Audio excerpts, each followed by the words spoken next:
Well, guys, there's a recession coming, and instead of buying stocks, I bought a Porsche.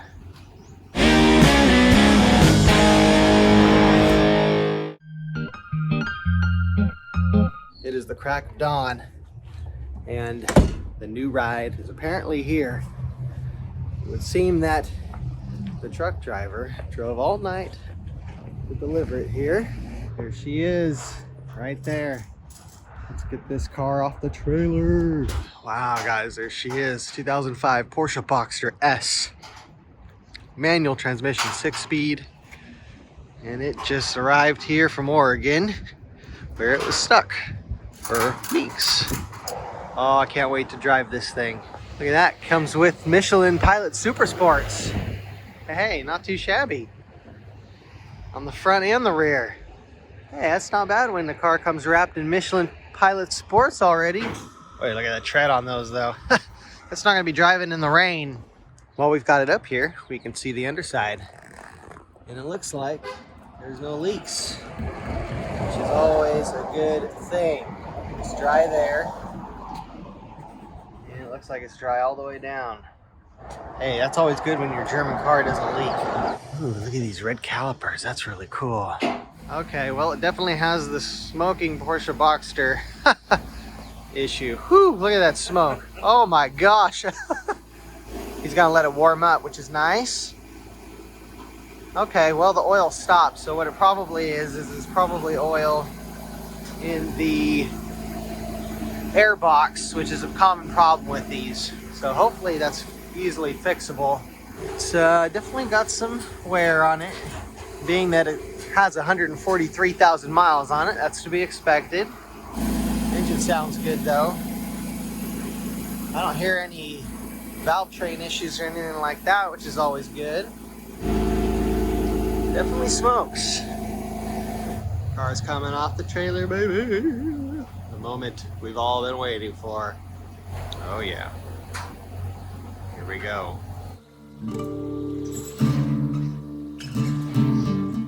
Well, guys, there's a recession coming, and instead of buying stocks, I bought a Porsche. I don't know if this was a really stupid move or a really good move.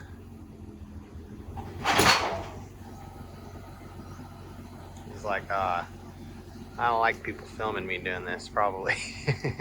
A little scrapey scrape, to be expected. The Porsche Boxster S has officially been delivered. And I am officially in the Porsche. That's right, this is the first time I've been in my own Porsche. And it's pretty nice in here. It's got this sort of newish updated interior. Now there is some issues. You can see the seats. I've seen better days. That seat's a little stained. This car does have 143,000 miles on it, so it's not a new car by any stretch. But I don't see any check engine lights or anything, and that's always a good sign.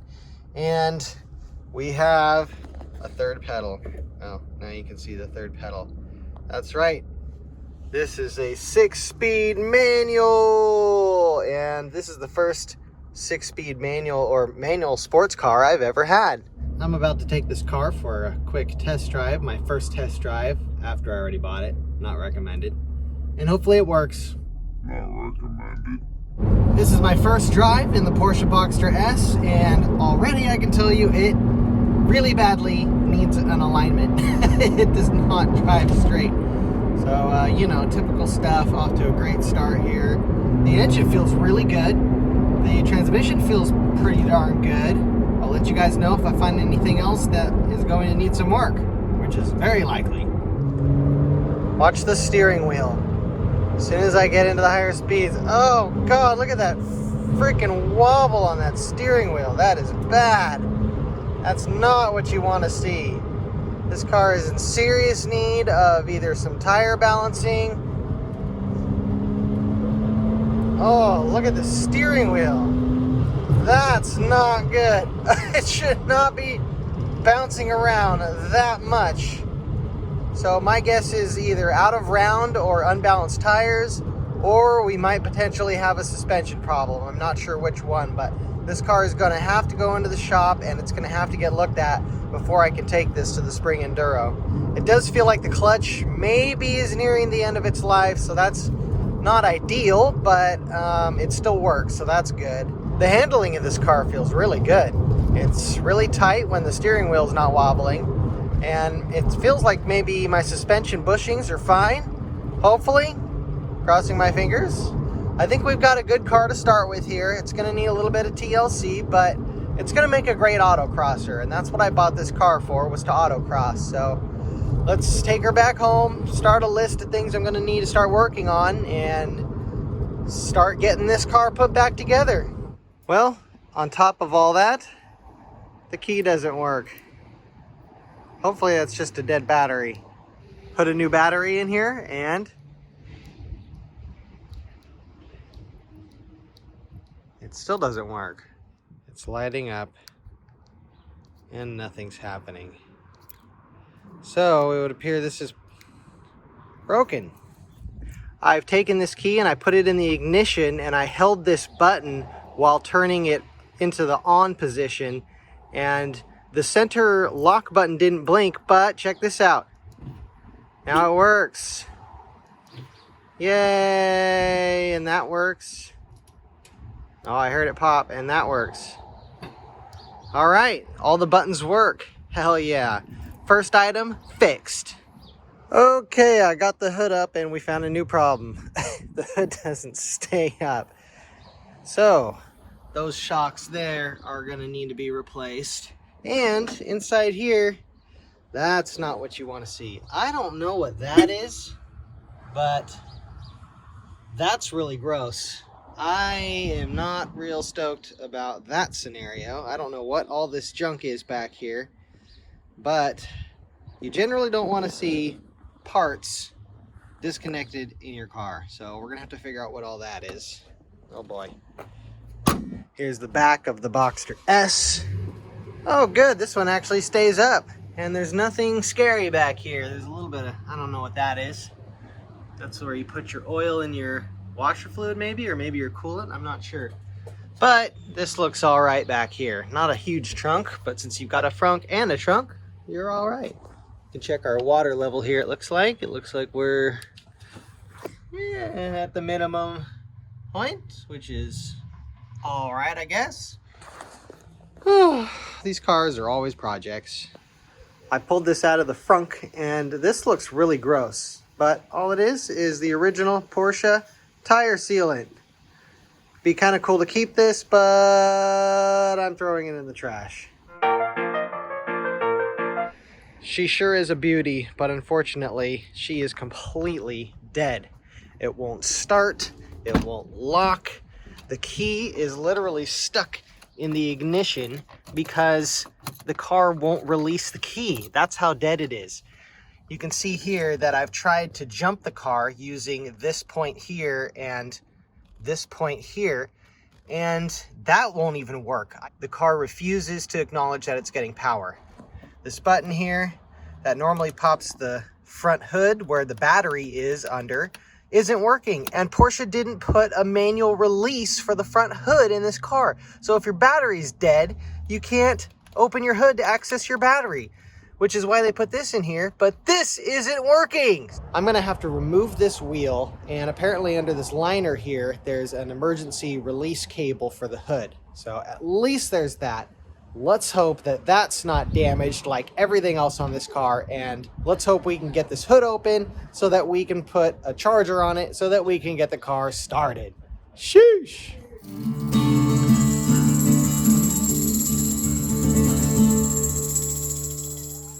I don't know what just happened, but the car got power and the hood popped, so now I don't need to go through this. The car has full power, it looks like.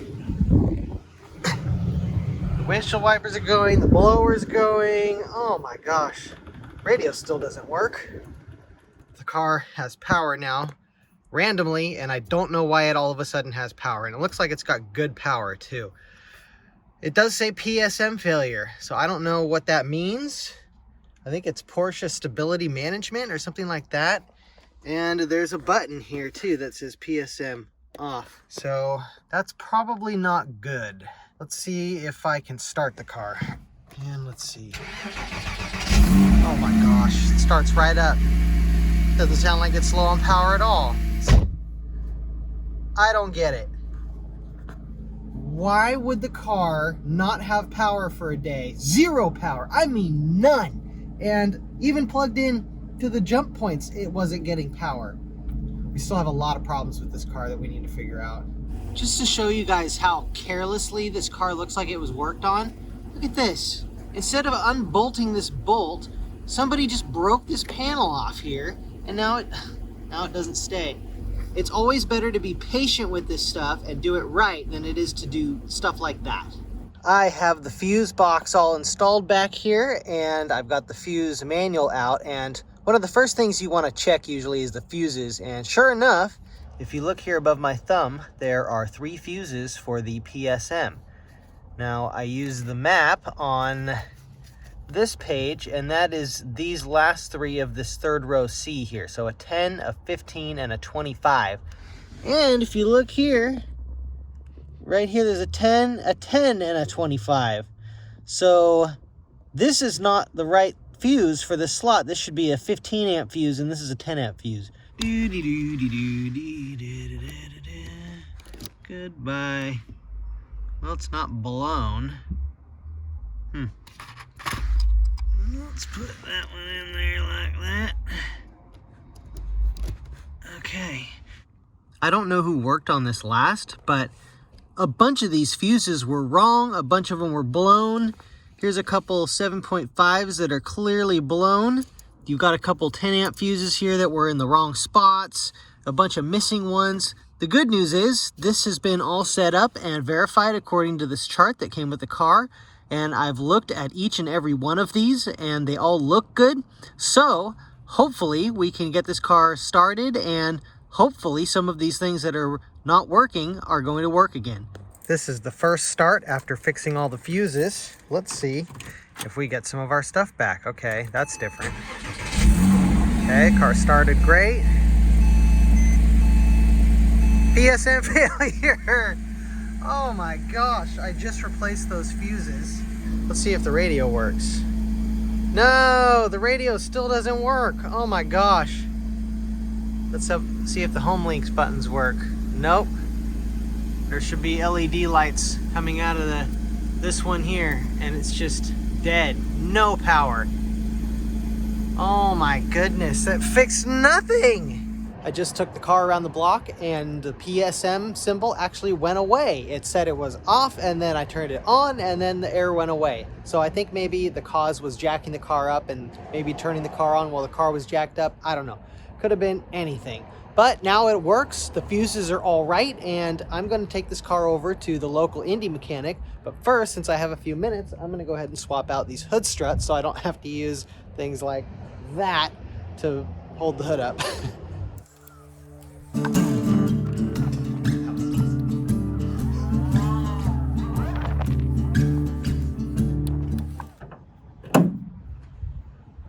Hey, look at that.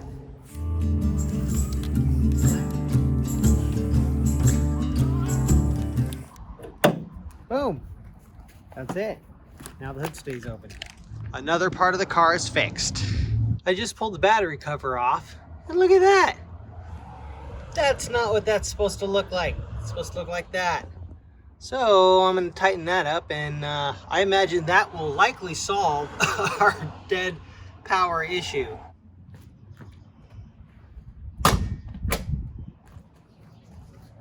The problems continue to stack up with this car. As you can see, I've got the top in service mode because I noticed this. That dark area right there, all that's water. There is water all throughout the bottom of this car. The dealer 100% failed to disclose to me that this car had serious water ingress, and now we're gonna have to chase this gremlin and figure out why this car is leaking water, and hopefully we can stop it before it destroys the very expensive control module that is located under this seat. I have these panels off here in the front driver's side of the car where I believe there's water ingress. All this dirt and mud, that's usually not a good sign. It's definitely going into that gap. Where is it going? Okay, look, it's running down here and pulling up right here, right in front of the drain. Well, let's pour some water down that drain and see if it's draining properly. Oh, I don't like the idea of pouring water into the front of my Porsche, but it sure looks like it's draining okay there. That one too, underneath there, also looks clear. Pour a little bit of water down there. Yeah, that all looks fine. I can hear the water coming down on the bottom too. Yep, there's the water. So you know those drains are clear and that this is all working here. Just to be thorough, I'm gonna check these back ones too. Yep, I hear that one draining. This piping seems to be coming out of this piece of plastic here. I believe it's all supposed to be tucked in, but that's probably where some water is coming from.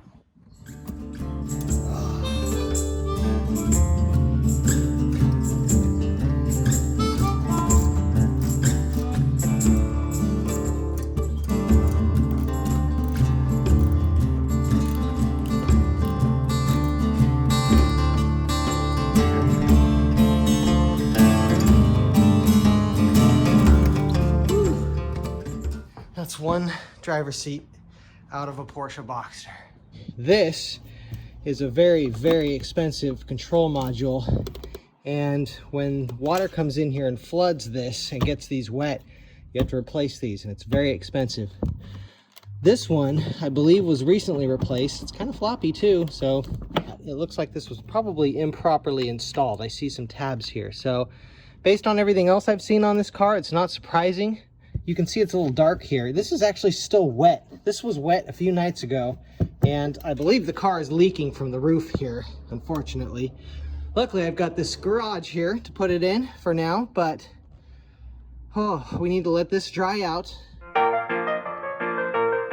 It's the next morning, and this car has been drying out all night, and as you can see, it looks much drier. We'll go ahead and get this seat back in here, and then we'll take this over to Hubbard's, where hopefully they can get some of the electronics that aren't working to work again.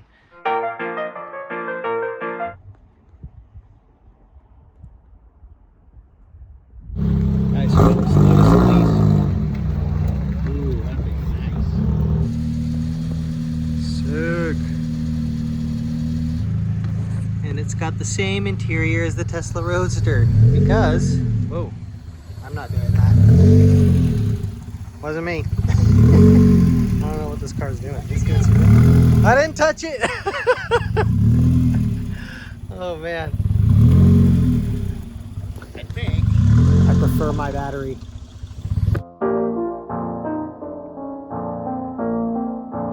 I'm using my Boxers to repair my Boxster. I got the AOC out. Look at that gunk. Look how much carbon buildup there is in this throttle body. The oil is literally pooled up in this intake. That's the depths of a Porsche that I honestly never thought I would be seeing. This will be the last time you guys see this Porsche Boxster S. Bye-bye.